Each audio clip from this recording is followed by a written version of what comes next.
I want to thank you for joining us in our study of the book of 1 Corinthians. Today we're going to be looking at 1 Corinthians, the second chapter, verse number 5. Now we've been talking this week about how the Apostle Paul approached the Corinthians. And I get a little bit excited. I'm not going to make any excuses because I believe with all of my heart this needs to be the way that we approach our society today. You know, this is our problem. The church has become so concerned with being socially correct that we've lost the power of the gospel. Instead of changing society, which is our job, we are the salt of the earth, we are the light of the world. We need to be bringing change. Instead of doing that, you know what? We're so concerned about being accepted by society. And you know what? The Apostle Paul did not have that concern. He wasn't concerned about what people thought of him. What he was concerned about was bringing a demonstration and bringing the power of God to change a life. So verse number 5 says this, and it gives us the reason why Paul preached the way he did, why he approached the Corinthians the way he did. And it says, so that your faith would not rest on the wisdom of men. You see, when a person, all they do is talk about philosophy and wisdom, and it's not the wisdom of God. We're going to talk about that later this week, I believe. It's not the wisdom of God, which is powerful in itself, but the wisdom of men and the reasoning of men. You know what? If that's where your faith lies, your faith is not on a good foundation. Your faith is like the proverb, your faith is like the house built upon the sand. And the winds come, and the storms come, and the house falls. But if your faith is built on the gospel, which is the power of God, you know what? It doesn't matter what happens in life, because your faith is going to be strong. So Paul says, I did it so that your faith would not rest in the wisdom of God. It wouldn't rely upon, it wouldn't find its place of rest in the wisdom of men, but that your faith would be in God's ability to change, the power of God. Where is your faith? Is your faith in wisdom? The wisdom of men? I hope not. Is your faith in that God can do anything and will do anything? He will change your life for eternity. Do you understand what Paul is talking about? What do you rely on? I don't want you to rely on my wisdom and how I spoke so eloquently. But I want you to rely upon the power of God, because the power of God is absolutely limitless.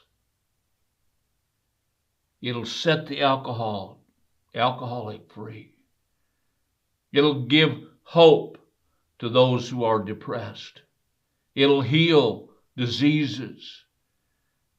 Do you understand? Faith in God's power will always achieve lasting effects. Always. It'll always change. Again, the word power is the Greek word dunamis. And it means something it means a power that changes things. I hope that your faith is in the power of God. Now let's move on to verse number 6. Yet we do speak wisdom among those who are mature. A wisdom, however, not of this age, nor of the rulers of this age who are passing away. You see, Paul isn't against wisdom. He's just against the type of wisdom. He's against this wisdom that man brings. And so Paul says, yet we speak wisdom. We're speaking to you things of wisdom, of true wisdom. But what is the wisdom that Paul is talking about? He's talking about the wisdom that God brings. He says, yet we do speak wisdom among those who are mature. Now, what does he mean by those who are mature? He's not talking about an age. How many of you know that you can be saved for 50 years and still be immature spiritually? He's talking about someone who is displaying the ability of God in their lives. They're displaying the ability of God's wisdom. You see, real godly wisdom will display itself in your life. It'll show itself. And then he goes on and he says, a wisdom, however, not of this age, not of this time period, not of this eon, not of this time period. Throughout history, men's wisdom has changed from one thing to another. But God's wisdom isn't conditioned by time. God's wisdom maintains a place of wisdom, constant, life-changing wisdom. And then he goes on and he says, nor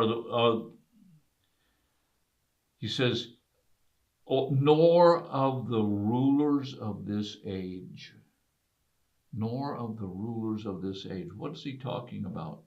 The rulers it actually means the chief or the princes. Who is the prince of the power of the air? It's the devil. What's Paul talking about? He's no longer talking about human wisdom. Now he's talking about a wisdom that comes from a demonic source. How many of you know there's wisdom that has its source in the demonic realm? It's a wisdom the ruler of this age, the ruler of this time period comes and he speaks something, and it's not something to help you. It's not something to save you. It's not the power of God to save you. It's actually something that will turn you aside, turn you away. And you know what? This is what's happening in Corinth with all their pagan worship, with all their temples of prostitution and drug use.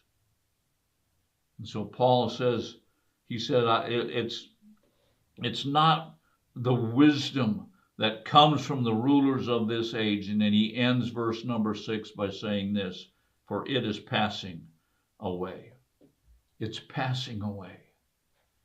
The wisdom of men, the wisdom of demonic sources, this wisdom will not be effective in your life. It will actually make your life more miserable. My time is up. Thank you for watching. God bless you. Join us again tomorrow.